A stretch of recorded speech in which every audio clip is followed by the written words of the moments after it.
Good evening and welcome to the Smartest Iowan, the game show that pits two contestants against each other for the greatest title in all the land. I'm your host for this evening, Tyler Sandersfeld. Tonight we've got two friends of PATV ready to duke it out for this lovely t-shirt, starting with you, player one. Why don't you introduce yourself to the audience? My name's Mark Gifford. And what do you do? I work out at Procter & Gamble on the construction side. I'm a safety officer.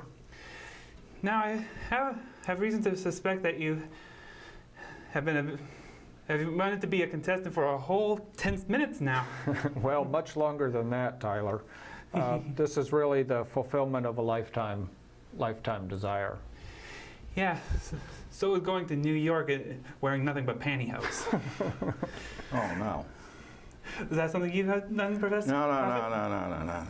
Well, introduce yourself. Profit Living Good, factory worker in Iowa City, and clergyman, Holy Rollers Chapel. Yeah, you've hosted quite a few shows on, Yes. including the Smartest Iowan a few times.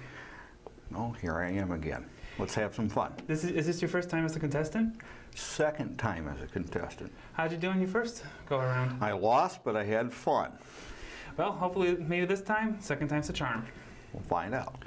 Well, I'm sure you do know how the show works by now, but Well, why don't you review me on it slightly? Very good question, even though it wasn't a question. So, as you know, in rounds 1 and 2, questions are worth 10 points each. In the third round, the Iowa round, the point value doubles to 20 points. In the first round, I'll ask each of you your own questions. You may answer the other person's question, but you don't get any points for it. Just wait until they get it wrong. Got it? So we don't need this right away. You won't need your Good. Just yet. marker boards just yet. Good. But you will be starting off the round with the first question. Fire away. What PATV personality has hosted Bad Movies and Art of Writing? Alex Trebek. If only we could get him on PATV. But nope, his name is Tyler Smith. So, your chance to jump out ahead right away, Prophet. Okay. What PATV personality hosts Talking With? That wouldn't be Yale Cone. It is indeed Yale Cone. You are correct. Okay. Off to a good start. All right. Question 2. Typically, how many singers perform in a duet? Well, it's not typical, but it's always two. Oh, unless you count One Sweet Day by Mariah Carey and Boyz II Men as duet, even though it was like 4 or 5 people, but you are correct, it is 2. Question 2 for Prophet is, typically, how many movies or books form a trilogy? Oh, 3. Just as the Trinity has 3 people in there. Yep, unless you're Douglas Adams, it is 3 to a trilogy. Question 3 for Mark. Mr. Slate, the Great Gazoo, and Betty Rubble are all characters from what cartoon series? Flintstones. Flintstones, meet the Flintstones. You are dabba correct. That's not bad. Prophet, your question is, Mr. Burns, Kang Kodos, and Maude Flanders are all characters from what cartoon series? There's some I haven't seen, so I really don't know. Just name a popular cartoon series that's probably... What year? Forever. Oh, Mr. Burns, The Simpsons. That was the clue. That is indeed correct. Okay. So, on to geography questions. Question 4. Oslo is the capital of what Scandinavian country? Sweden.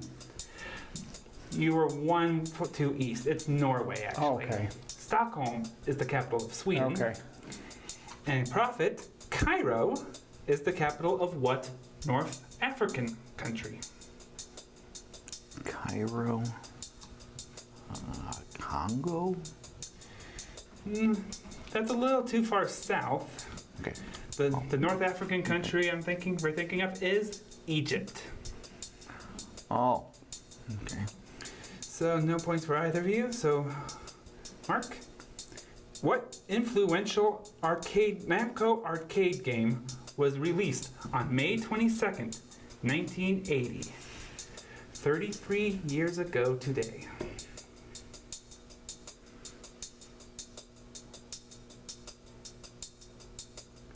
Oh, I can picture it.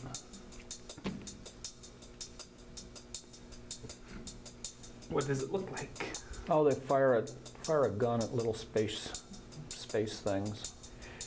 If you're thinking Space Invaders, Yeah, not it? it is not it. The Okay. correct answer is Pac-Man. Okay. No, I remember the cartoon series. I remember the cereal. Do you remember this? What influential television personality hosted his last show on May 22nd, 1992? Which was 21 years ago. It was on, what, like 10 o'clock at night? Somewhat, yeah. Johnny Carson? Absolutely correct. Damn. Okay, good. The Iowan himself. Born in Corning. And number 6 for Mark is Speaker of the House, Joseph G. Cannon, was the very first person to appear on the cover of what news magazine? Take a chance on time. This is your time. You are correct. Good. Is this your time, Prophet? Your question is, Find out. Beatles frontman John Lennon was the very first person to appear on the cover of what pop culture magazine? Oh, is this American or British magazine? It is American. Rolling Stones magazine? On the cover of the Rolling Stone, you are right. Okay. All right, speaking of music, Don't quit your day job. I will not. Okay. Question 7 for Mark is, Thank You and White Flag are the only 2 U.S. hits for what British singer-songwriter? Oh, Lord.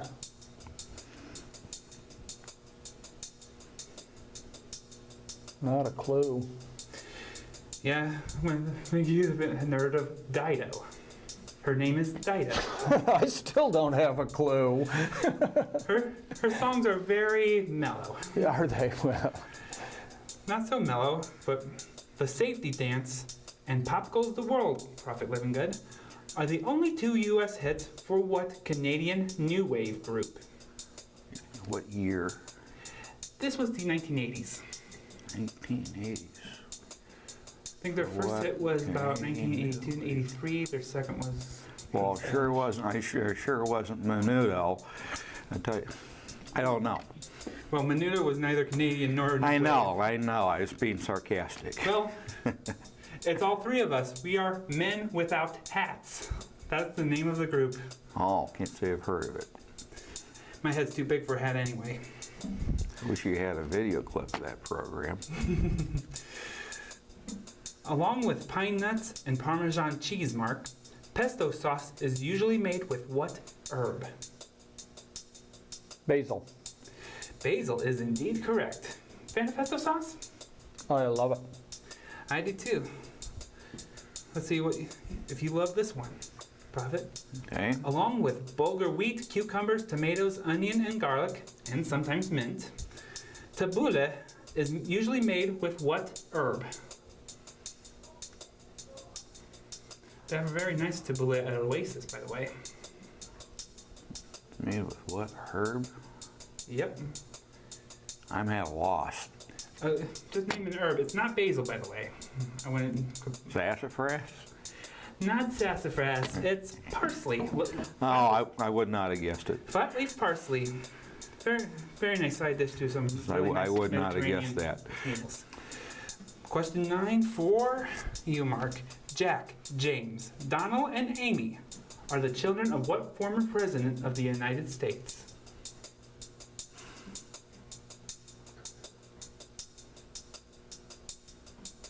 Let's go with living or dead. Um, I can see you get some clues here. It would help.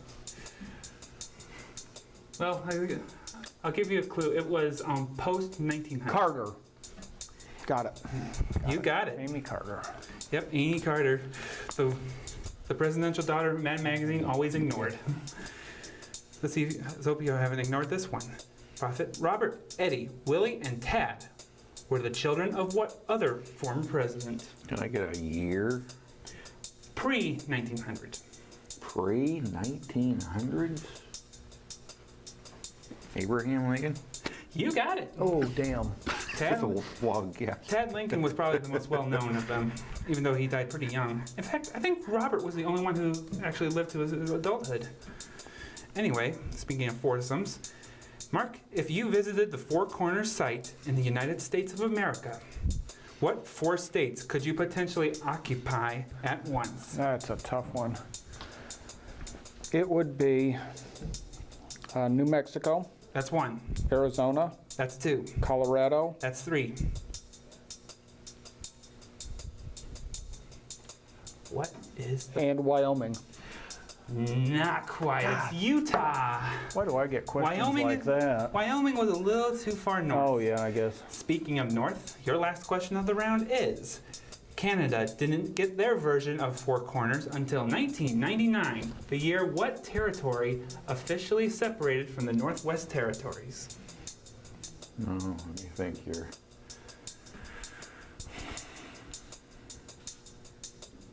What territory officially separated Canada from the Northwest Territories? From the Northwest Territories. It is a territory of Canada right now. British Canada? Nope, it's called Nunavut. Good Lord. And that will end the round, the first round. And viewers, if you want to get in on the fun, here's your chance. Call 319-338-8456 if you know the answer to this question. What Saturday Night Live cast member is leaving for his new job as the host of NBC's Late Night? We'll be right back to the Smartest Iowan on PATV, Channel 18, Iowa City. That's one big shirt. You can both squeeze in it, or there's 2 of them. We'll go with the pair. Cut it in half. I get the front half. And this week, congratulations to Jonquil. My stomach hurts. That might or might not be related to Great. That last rant by Bruce, that really inspired me. this of the Bruce J sex tape. So, Daniel, enjoy. We are back. The 2 of you can join that list of former winners if you get these next questions right. Pick up your marker boards. We begin round 2. The first question is, the azbuka is another name for what? Is it A, Arabic alphabet, B, Cyrillic alphabet, or C, marshmallow alphabets? All right, show off your answers. Please turn around so the camera can see. Oh, sure. All I'll right, make it you- bigger next time, too. Yep, so you both said it's the Arabic alphabet. It is actually the Cyrillic alphabet. Oh. Sorry, no points for either of you. Oh, shit happens. Pardon my French. Shit happens. Pardon my French. Well, I'm not sure if this is French, but Jonquil, or Jonquil, I don't know, is a shade of what primary color? Is it a shade of blue, a shade of red, or a shade of yellow? That might be French. Jonquil. We have our answers. Mark says it's a shade of yellow. Mr. Livingood says it's a shade of blue. Jonquil is a shade of yellow. Okay. You've worked with Jonquil before? No, I know French. Oh, good. So it is French. Didn't know. Oh, the word is I- French. I just found the shade in a sampler. Anyway,